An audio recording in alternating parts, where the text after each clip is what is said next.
Hello, hello, everybody, and welcome to another wonderful Pre-Accelerator Startup Spotlight. It is my absolute joy to be able to bring you guys to this space with us to talk to one of our amazing founders, Roman Sandoval with Allosense. We're going to get him on here in a minute to start talking about his background.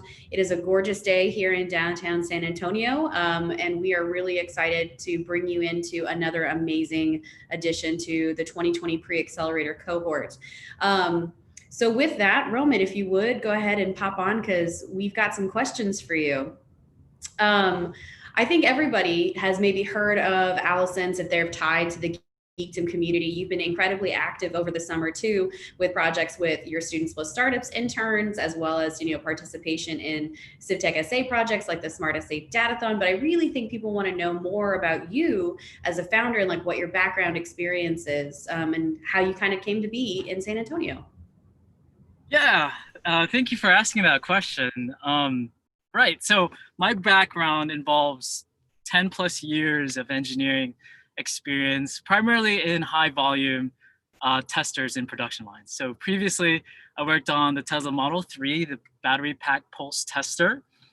We were getting the different Tesla Model 3 battery packs out the line at the Gigafactory to be further assembled in the General Assembly at Fremont, California.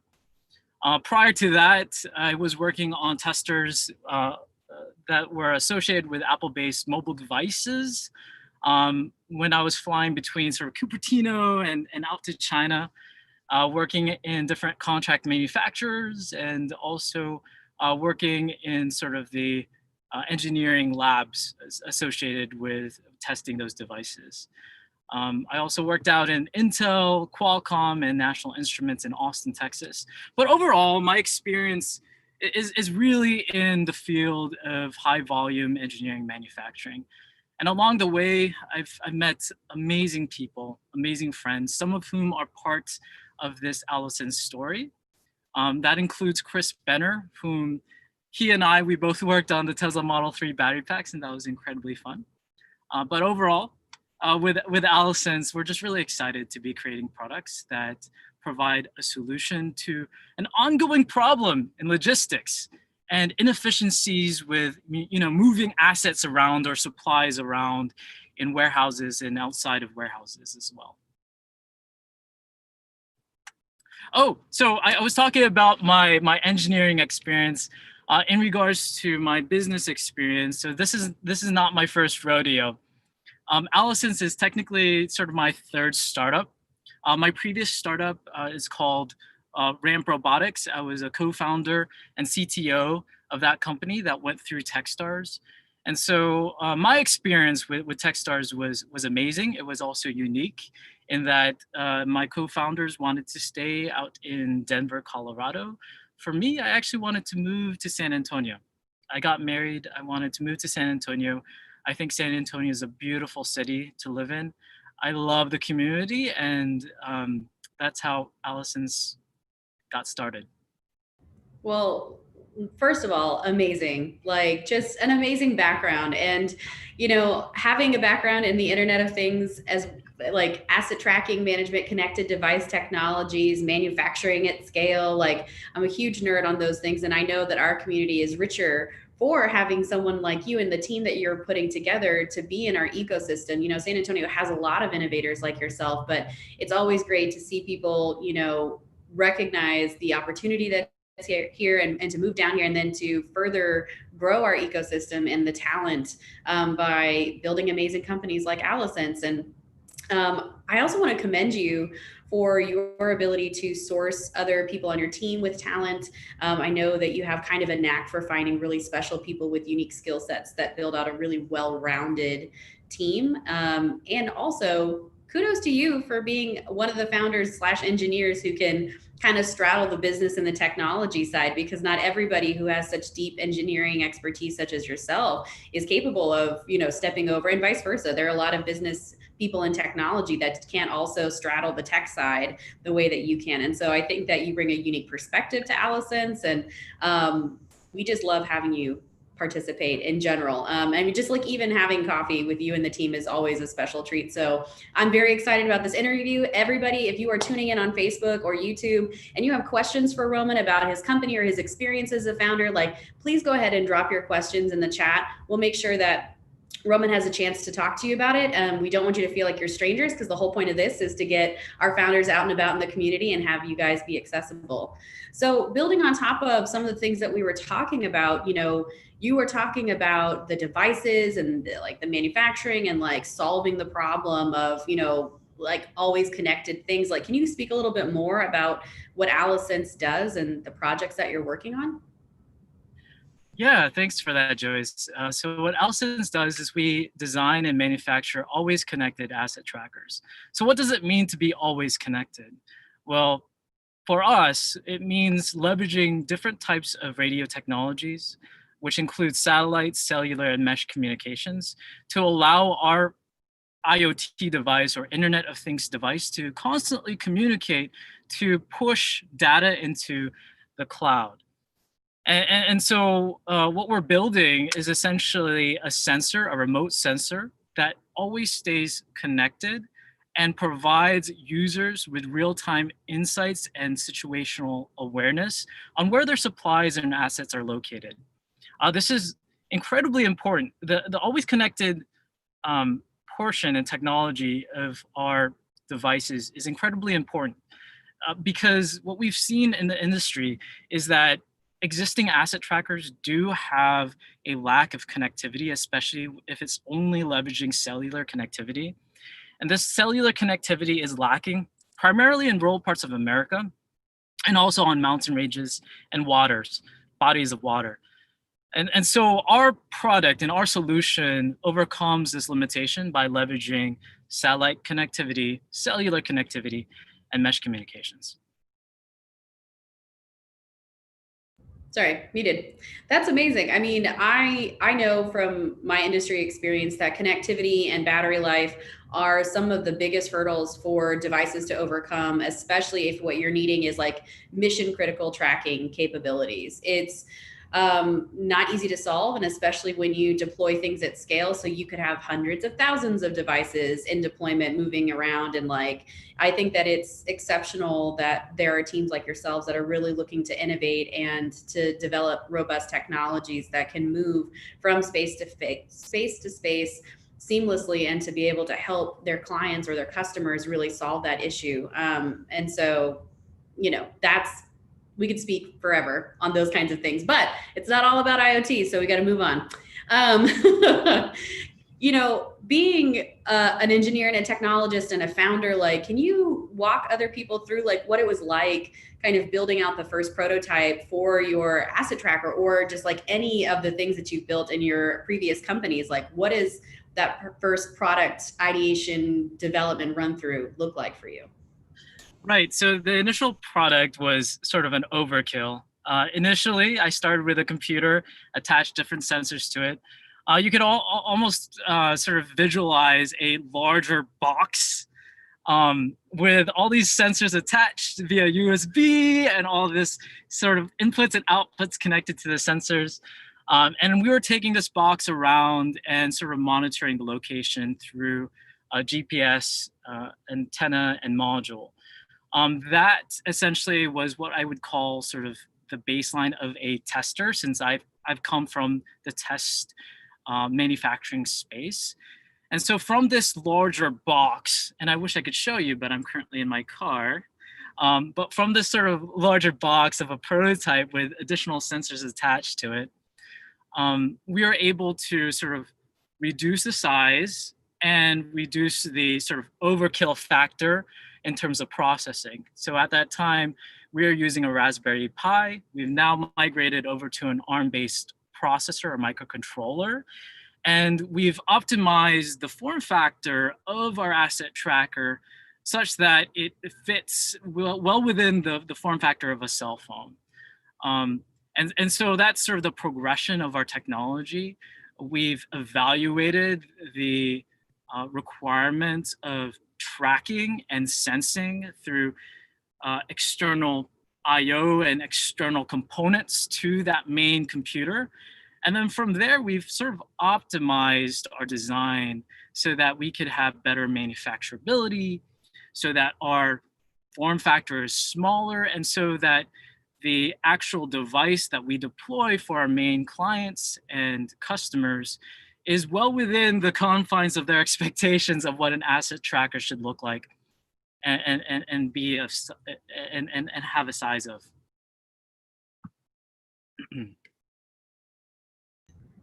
Thank you. Gotta remember to unmute myself. So I think that you touched on some really great things about the process of development and designing, products, right? Because it's not just the software component, which has its own front end UX UI things that you have to consider, and like the feel and ease of use that software components have, but in building out devices as well, like you have the actual physicality and having to think through those specs and that spatial problems that can occur. But when you're building out your first run, I think making it pretty should not be the priority, right? Like, you need to test like those core components, like you were talking about, and it's okay that it was a giant box computer thing and it wasn't really functional in terms of like, how is this going to get, on the back of a truck or, wherever seamlessly. But going through several iterations of design, like, okay, getting those core features down and then thinking about how to be innovative and agile in your development to get to that sleek, sexy, small, versatile device that everyone's really looking for. And I think that, what tends to happen and kind of throws people off is, they feel that like, oh, I have to have that at the beginning to get people hooked on to what I'm doing. But actually it takes so many iterations to get to the simplistic design or the sleek design of a thing. So thank you for sharing that, because I think other founders out there have the vision in their head and they're like, okay, I have to make this and I have to make this now, which means that I have to pour all of these resources into getting that finished product before I can do anything else. Yeah, I have a story to tell you. So Yeah. at that time, in the very beginning phases of developing the asset tracker, we were working with Alberto Pina from Frost and Mobile Home, and he was evaluating our initial prototype. I had given him the brick, and the problem with the brick was that it consumed a lot of power at that time, and it wasn't in its compact form factor. So he had connected the brick to his car battery, and when he left for Christmas break, what had happened was that his battery actually died because it was consuming so much power. But that's kind of the price you had to pay, not for Alberto, even though he was kind of the victim of that experience, but that's sort of the price you had to pay in regards to designing something and making iterations on hardware and products that involve iterations in hardware.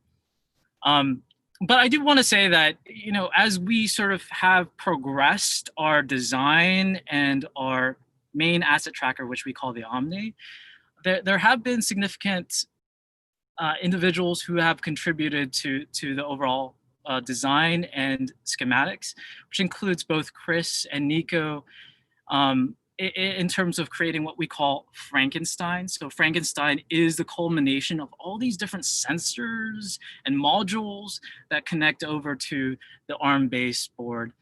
And so what started out as an initial design, initial idea, actually moved over to more of an engineering project and involved more people putting their minds into developing the solution and further testing it. So I think that's a wonderful thing. Getting other people engaged who are incredibly brilliant and talented in the space of manufacturing and also in the space of electrical engineering, and sort of growing out a team who would ultimately sort of fulfill this perfect product that we intend to further deploy for our customers.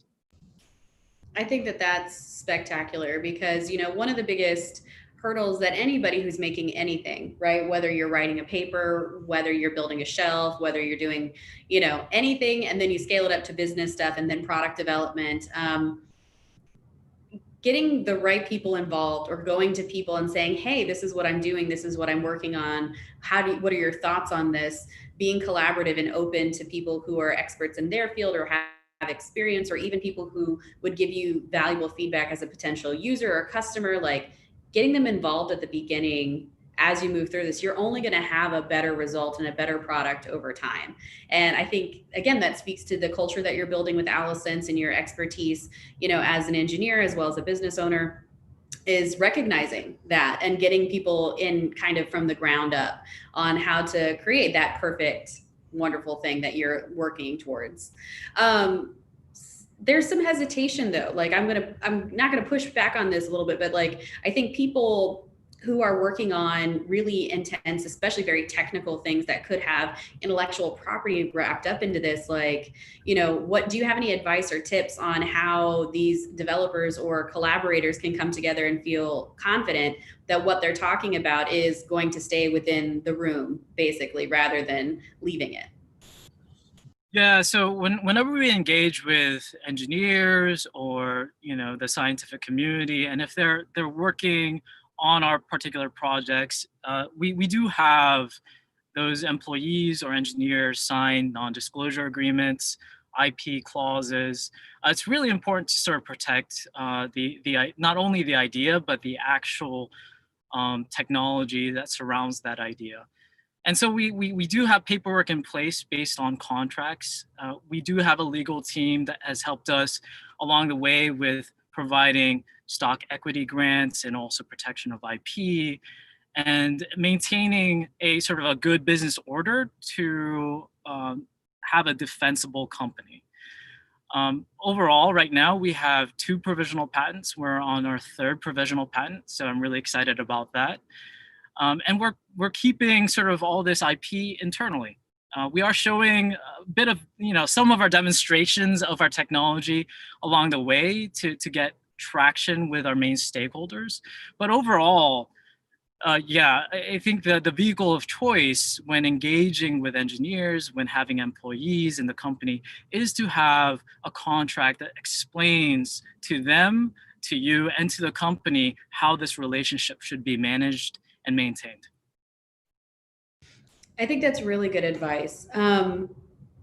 So a lot of founders or people who have ideas, there is value in ideas, but it's a fine kind of tightrope that people have to learn how to walk to talk about what they're working on in a way that it is able to capture people's imaginations and bring them into the process without exposing yourself and becoming really vulnerable. And so, discussing potential capabilities or demonstrating certain capabilities is not the same thing as, hey, let me take you into this room where we can take everything apart and potentially build something together. That is where I think, those more strict NDA agreements, IP protection things should come into place. But, I think it can serve as a barrier for some founders. And I'd love to get your input on this too. When you're talking to potential investors or potential clients or even like potential partners, where you're like, well, I would love to meet with you, but I can't really even speak to you without these things in place. Because that kind of, if you can't talk about what you're working on in a way that can allow for dialogue to occur, you're not going to get to those backroom collaborative opportunities. And I'd love for you to weigh on that as well. Yeah, there's always risk in regards to relationships and sort of building up relationships with different individuals and also different like investors, if you will. Let's go and focus on like the different types of people that you would ultimately meet when growing up a business.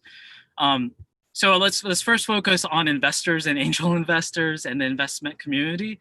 Oftentimes, when you present and pitch your company, they won't sign an NDA. It's they're not expected to sign a non-disclosure agreement. So it's up to you, the founder or individuals in that company, to ensure that you don't disclose anything that is what you would consider intellectual property.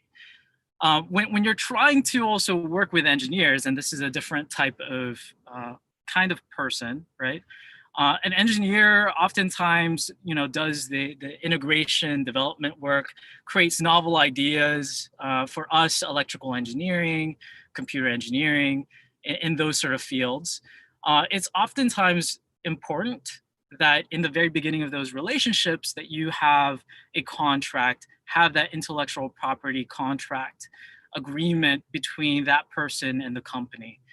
That way, you can ensure and maintain, protection if if you start having a conversation with someone who has the ability to essentially copy your sort of work, your idea and technology, you put yourself and the company at risk. So you want to ensure that you establish that relationship in the very beginning if they are interested in working with you. No, thank you so much for that advice. I think that that is going to be immensely helpful to other founders in the community that are trying to figure out how to begin those kinds of conversations and not put themselves at risk, as well as not potentially alienating the people that they're wanting to speak to in the first place. Because you don't want to start off on the wrong foot with investors or potential customers or partners by having those barriers or by asking too much of them, by expecting them to sign those kinds of agreements without it being the right moment. Unfortunately, I feel like the only way to really know how and when to do those things is to pursue those conversations and learn from experience. And every founder is a little bit different on how they approach it, but really good things to keep in mind. So, and talking too about who else you are going to come in contact with as founders and as people who are building technology and things, can you talk a little bit about your first customers and developing the idea with your first customers and some of the feedback or experience that they've had so far?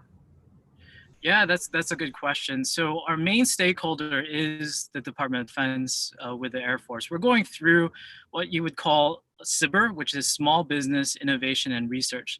And we're going through this program with AFWorks, which is the Air Force's innovation hub. So our proposal got selected for phase 1 and phase 2.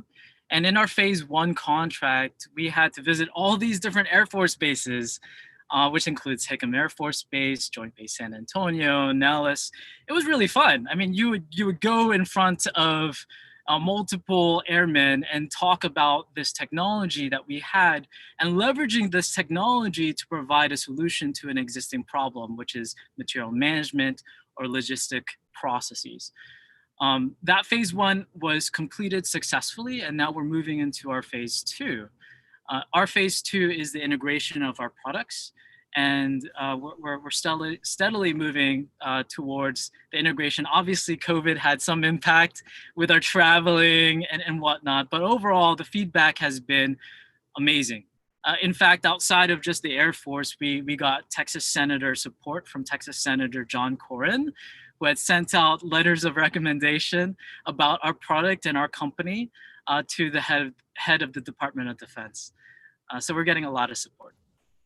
That's, I mean, that's phenomenal. Every time I talk to you, I mean, and we sometimes talk multiple times a week because you're part of this pre-accelerator and we're really good friends as well as just like, colleagues in the same field. So conversations pop up, but you and your team are constantly like moving forward. And, clearly COVID-19 posed some really interesting challenges for everybody. But it hasn't seemed to have slowed you down much, or maybe that's just the resiliency that your team brings to the table and like, okay, this is a barrier, but we're going to manage this chaos and we're going to drive forward and pick up these opportunities or pursue those opportunities despite that. So if you want to touch on that a little bit, I know that other founders would love to hear from you. So to be perfectly clear and honest, COVID did impact our company, but we don't want to focus too much on that challenge and issue. We understand that as a company, our main goal is to achieve excellence in the products that we make and design. And I think that idea and that strategy all in itself has contributed to the amount of momentum our team was able to achieve, even during this COVID time. But for those who are struggling during this COVID time, I would suggest, and you probably heard it 100 times, maybe 200 times, especially as a small business, go out and get the PPP, get the EIDL loan, emergency I don't know what I stands for, disaster loan, and go out and try to minimize your operational expenditures if you're not getting additional traction. But overall, I'd say try to keep the business moving forward and progressing, especially with the major stakeholders or employees that you have, and make sure to focus on the goal. And for us, our goal is to make a solution for an existing problem for our main stakeholders. And I think that's what drives us moving forward. And that's what drives us with having continued conversations with our vendors, with our partners, and also with our customers. Awesome. Thank you. And I appreciate your perspective on it. We are going to have to settle into the fact that this thing is happening and it's going to be something that we're going to contend with for a while moving forward. And, those initial business challenges that you guys were addressing or the problems that you were solving for your clients and customers haven't gone away, even if, the focus or attention has gone somewhere else. And so if you can address what is happening in the moment, but also know that the core deliverables that you are working towards are still there, they still exist, and you're going to still make progress towards that is, I think, really sound advice. And also taking advantage of, the resources or programs or opportunities that are available to alleviate some of those burdens, even if it seems daunting to think about how you would make up for it later, because the point is to get through the now. And to try to do that as feasibly as possible without hamstringing yourself later. And so if people have questions about how to get involved in those things, please contact your local SBDC centers, the SBA. There's tons of really great resources out there to help guide you through, the recovery or resiliency as part of this process. So Roman, at the beginning, you said some very wonderful, nice things about San Antonio, and I know I'm incredibly biased, in this perspective, but I would love to hear more from you on, how being a startup in San Antonio has really helped lend itself, or what your experiences have been, as like how the community has supported you thus far. Yeah, so I think my perspective of San Antonio is heavily biased towards geekdom.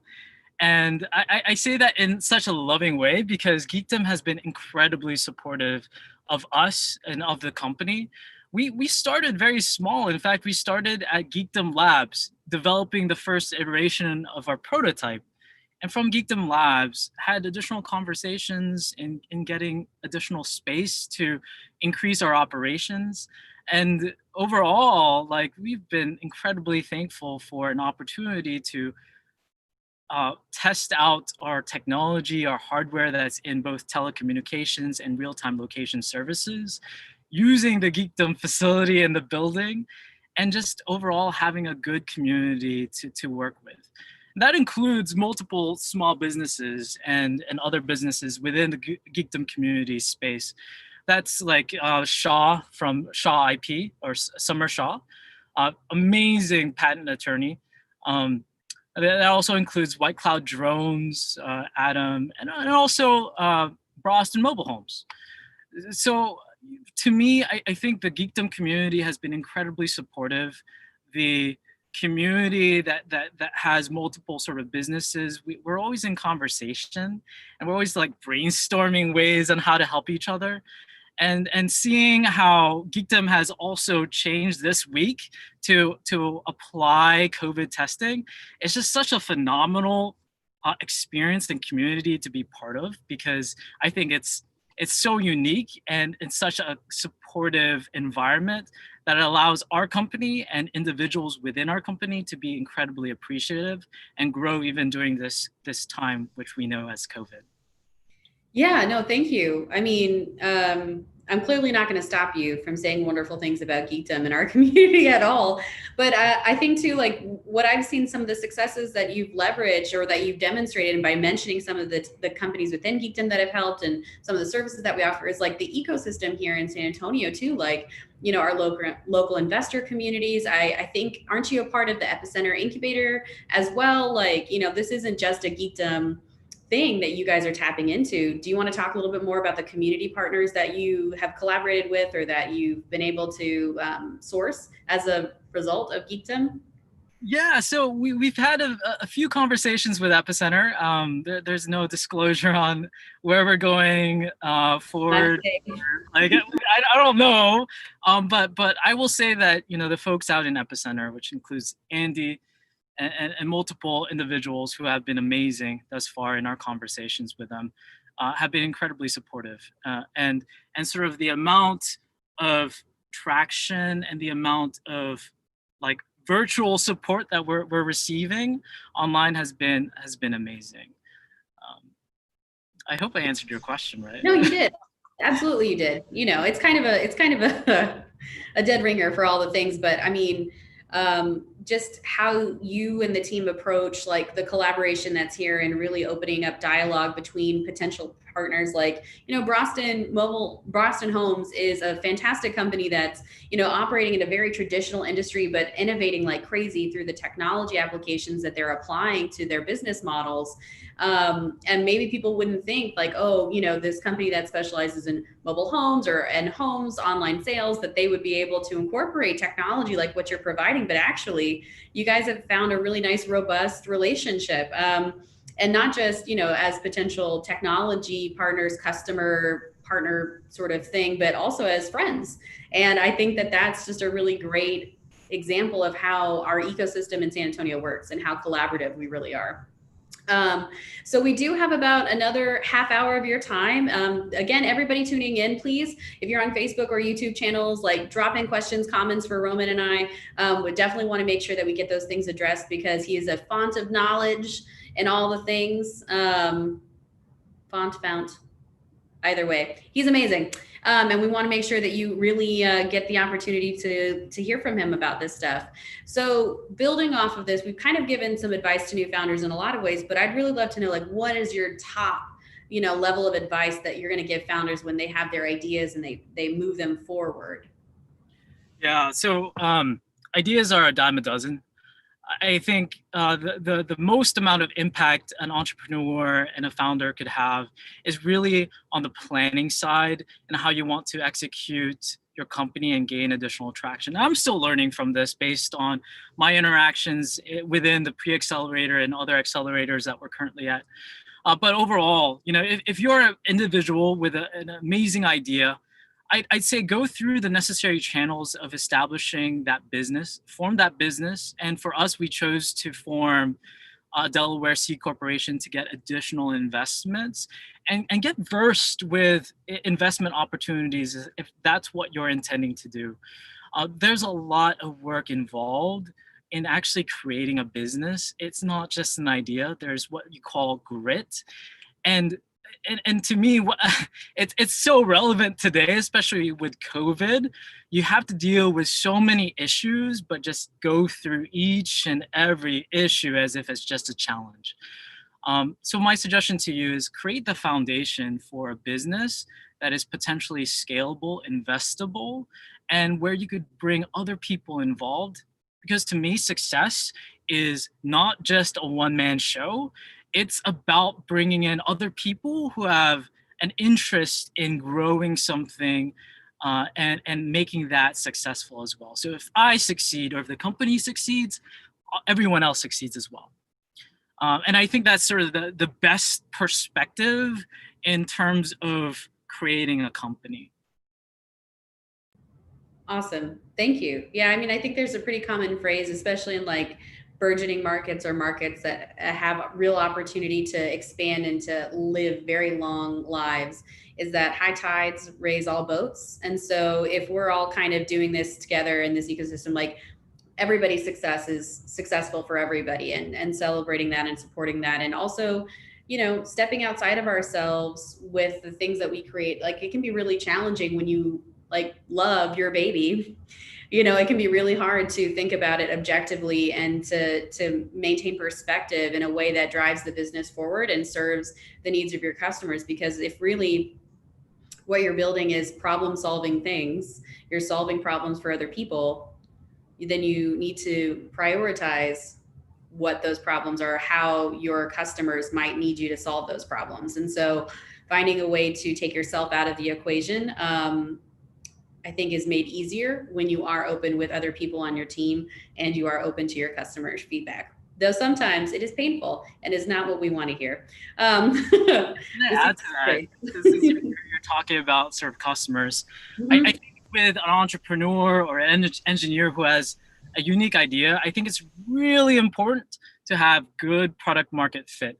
And we're still going through this process because what we do is we have interviews with our major stakeholders. We try to understand more about the specific problem that we intend to solve. And that involves asking multiple questions. Hey, what kind of asset are you wanting to track?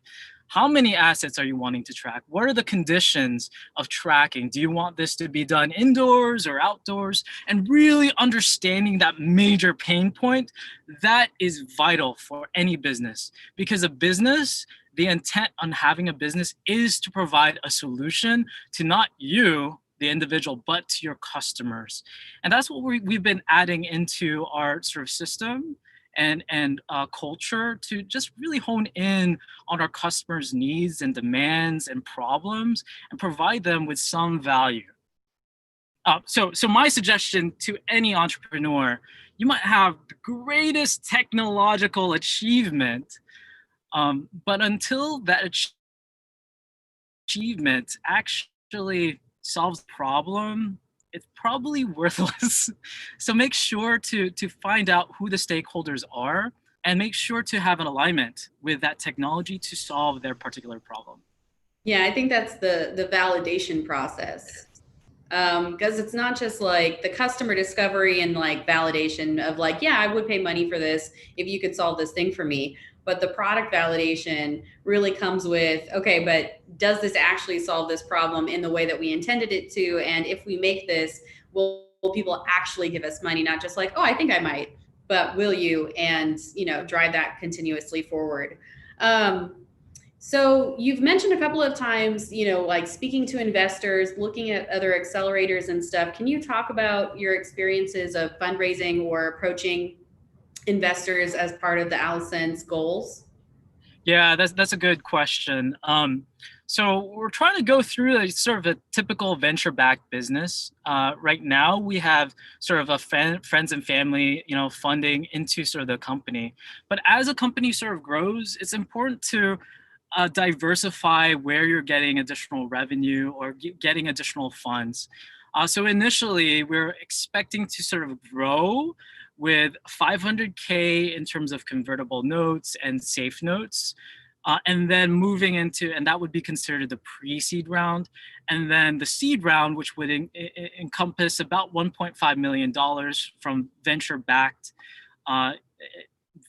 from VCs or angels, and then progressively grow into a Series A and Series B. And this is why we created the company and established our company as a Delaware C Corp, so that we can have either either get investments as in terms of safe notes, convertible debt notes, promissory notes, and then migrate over into sort of a priced round, which is that seed, Series A, Series B. This is the typical progression of what a Delaware C Corp has to go through.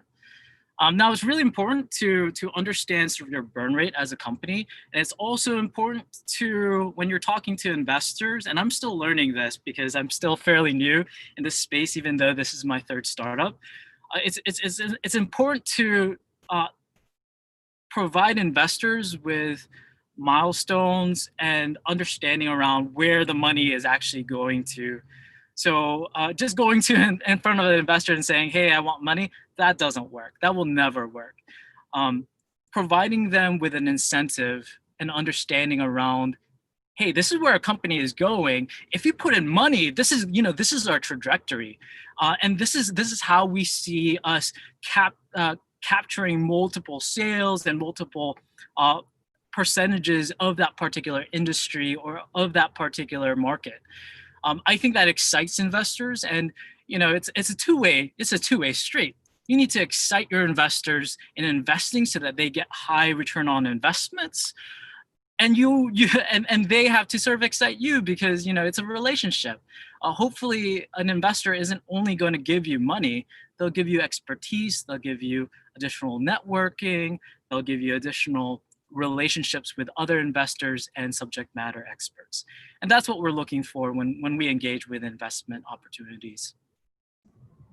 Awesome. Thank you. I mean, I think demystifying the investment process is incredibly important for founders. Not that all founders need to go out for investment. I think it has a lot to do with the strategic goals of the organization and how you really want to form over time. Kind of really sets the expectation of how you approach investment or financing in general. But every investor group is different. Their term sheets are going to be different. How you even interact with them, sometimes, some people really like cold emails, some people prefer warm introductions, some people have really specific portfolios, and some people have very agnostic portfolios, and they have their own little flavor of doing things. And so I think it's helpful to hear from other founders with their experiences and how they've decided to approach things, because they might be able to show you a path that you hadn't considered before, or at least maybe point out some roadblocks you hadn't anticipated. Because as part of the startup life, you have to kind of expend your energies in a way that makes the most sense and carries you very far. So you don't want to spend too much of your time spinning your wheels waiting for stuff to come through. That's not necessarily going to happen. Or at least take unnecessary resources from you that you find out later. And that includes time, energy, as well as your emotions. It can be really difficult being a founder. And maybe you could touch on that a little bit, because the chaos that comes with that. It's something I always ask the people who come onto these spotlights, because it's a big job being a founder, and then having no real sense of normalcy or stability. And so how do you cope with that, with your team and yourself? Well, for me, I have very late nights. So even last night, I went to bed about like 3 a.m. So some people don't sleep, which is like me. But I think, just sort of setting the expectation for yourself in that, you'll get a lot of no's, you'll get a lot of challenges along the way, but really setting your sights on, why you're doing something is super important. So I follow this guy. His name is Kerwin Ray. He has 3 sentences that he suggests people to say whenever they see a challenge. And those 3 sentences are, this is simple, this is easy, and this is fun. And to me, when you're experiencing a challenge, if you're able to overcome that challenge by simply adjusting your mindset, I think, that's 90% of the game. It really is. Regardless of COVID, regardless of all these other challenges that come into your way, I think just having the mindset of being cognizant that a challenge is only temporary, and there's always a path to mitigate that challenge and to steer away from that challenge. I think it's a wonderful thing, and overcoming that through your mindset is sort of the best way to do that. Yeah, I think that, that kind of touches back on that grit and resiliency, that this is a marathon. It's not even a short sprint. And in, markets like San Antonio, where investment is happening more and more, and we're starting to get more uptick for that, it still could take you longer than the projected 2 to 3 year timeline of that startup ROI, that investors are looking for, the unicorns that exist. So you're probably going to have to sit with it longer than you think you will. So it's a marathon, not a sprint. You got to know that there's going to be some peaks and some valleys, and get through it. But it can still be really hard to balance that in your mind and calm your system into your flight or flight response when things kind of crash. But I think that it's one of the most exciting things about this kind of an endeavor, is because those really great highs, those really great wins, or even the small wins, can feel exceptional. But the inverse of that, or the reverse of that, is to then, those lows can be pretty dang dark, which is why having a team is so important, having a great support network. I know you talked in the past about how amazing your wife is and how she supports you through this. And it's really important for founders and people who are undertaking these big projects to build a great community of support. And I think Geekdom offers a piece of that, but it's always good to have that as well, in your own life. The amount of time, work, and energy that Tram puts into me, and also the company, even though it's indirect, is insurmountable. And I just want to, acknowledge her for all the support she has given, even though she's kind of in the background and she has her own sort of job. She has been an incredible person to work with. And yeah, 100%. Like, if you're a founder, definitely have a support system in place. And if that support system includes family, your wife, for me, it's my wife, it's Tram, she's amazing. Um, Definitely, have that support system in place. Yeah, it's pretty crucial, and it's also helpful to. I mean, it's helpful to have people in this environment, going through these experiences or understanding what these experiences feel like. Because if you haven't done something like this before, it can be hard to relate to somebody who is in that moment. At the same time, having people who aren't immediately involved is also such a great relief, because you can then get like step outside of your immediate experience and get that disconnect that's so necessary to carry you through, right? Like stepping away, unplugging, having a normal life outside of founder craziness. So I think it's wonderful. I know that you talk about Tram quite a bit. And I know from my own experiences just how valuable it is to have those people in place. And I think it's just reinforcing, mental health and taking care of yourself and being able to be resilient comes in many forms. And that founders need to keep that in mind if they really want to see success to the finish line. So thank you for touching on that. We have about 13 minutes left. So I want to ask you a couple more questions while we round out this really awesome interview.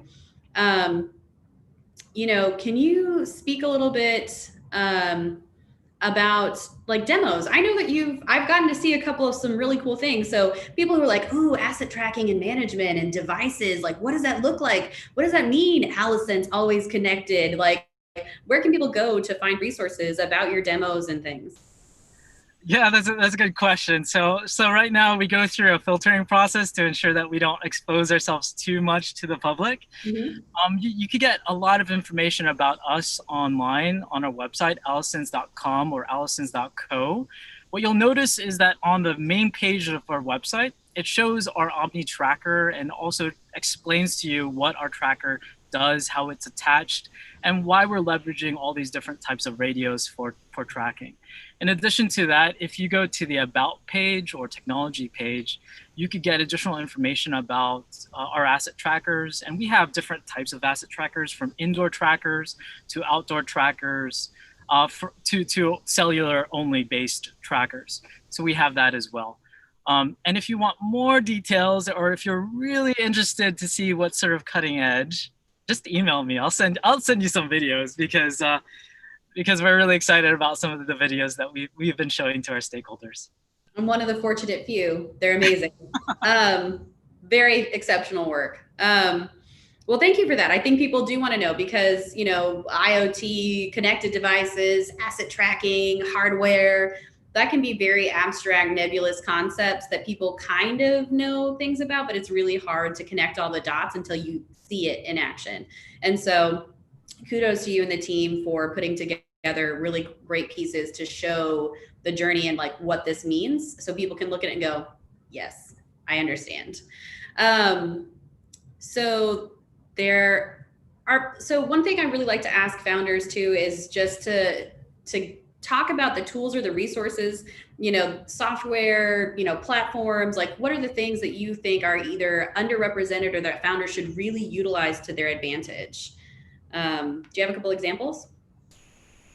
I do have a list of all the different software platforms if you're interested. So for us, we actually converted a Texas LLC over to a Delaware C Corp. So from a legal standpoint, we have our own legal team.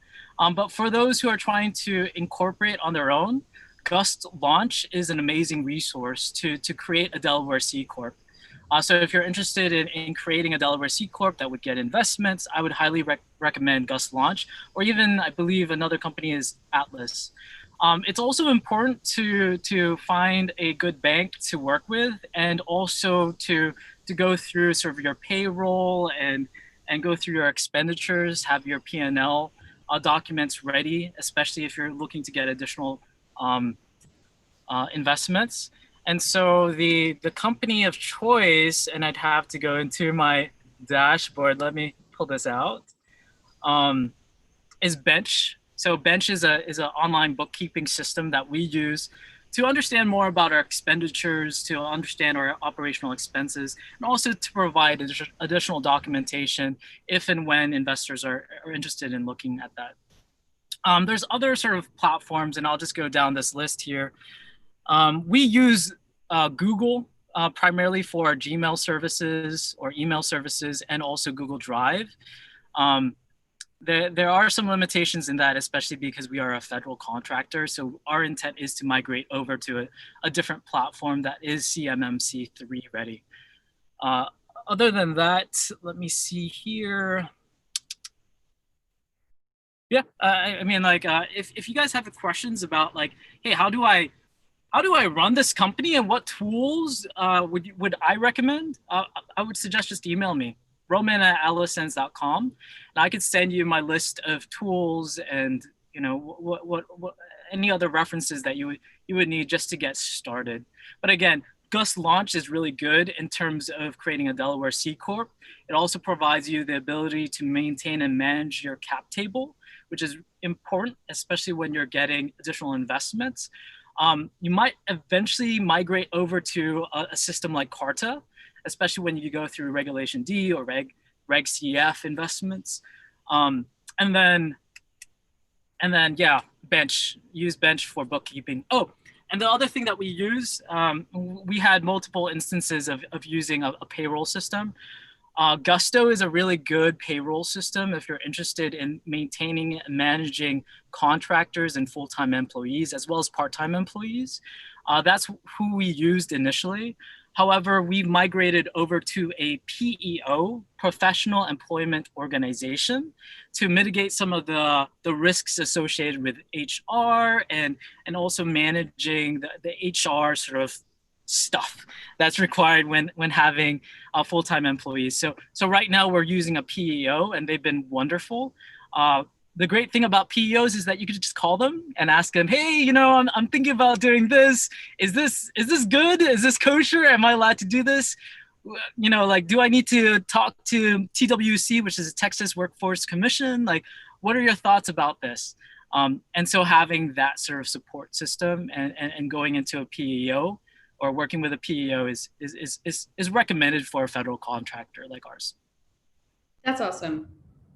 Thank you. I mean, I've heard of a couple of those, but maybe not all of them. And I think that, if you can go and do a bunch of research and see like, who offers what services, but it's really beneficial to hear from people who actually utilize this stuff about how well it really works. So as we conclude our wonderful, awesome interview with Allosense, what's on the horizon for you? Like, what are some exciting things that are, coming up, or any special announcements that you want to make that we can help celebrate you on? Yeah, that's a good question. I'm really excited about surviving this COVID. I mean, like, I'm just thankful for my health and thankful for the family that I have and also the friends. But I'm ultimately really excited about the amount of traction that we're getting, especially with the new COVID policies that Geekdom is enabling for additional testing. We're really excited about making modifications on our real-time location systems and tracking devices. I will release the information and technology when I can, obviously, because we are getting additional IP and patents around our technology and what we're developing. But overall, I think for us, in regards to traction and in regards to our engagement with our customers, I think I'm really hopeful with the amount of traction and integration with our customers in different parts of the country. And I'll keep you up to date with that when I can. Hey, that's all that we ask for, right? I mean, we certainly don't want to give away anything too soon or to announce anything that's not ready to come out, but we would love to celebrate you guys and continue to support you on this journey, even when we're all said and done with this pre-accelerator. I'm a firm believer that, once you're a Geekdom member, you're a Geekdom member for life. As a lifer, I can say that it's just one of those things that's hard to walk away from. So thank you, Roman, so much for joining us. Please feel free to reach out to Roman and the Allosense team, roman@allosense.com. Check out their website, check out their potential demos that they may have out there. Follow our progress as we are now I think on Thursday, it's going to be our week 3 for our 2020 pre-accelerator cohort. And if you're watching our channels and things, we have a community spotlight coming up with the Big Sun Project out of Go Smart Solar with Robert Miggins this Friday at 12:30. So do not miss any of that. And then always hit us up at info@geekdom.com if we can answer any more questions. And with that, Roman, have a fantastic rest of your Tuesday, and I'll see you later this week. Sounds good. Take care.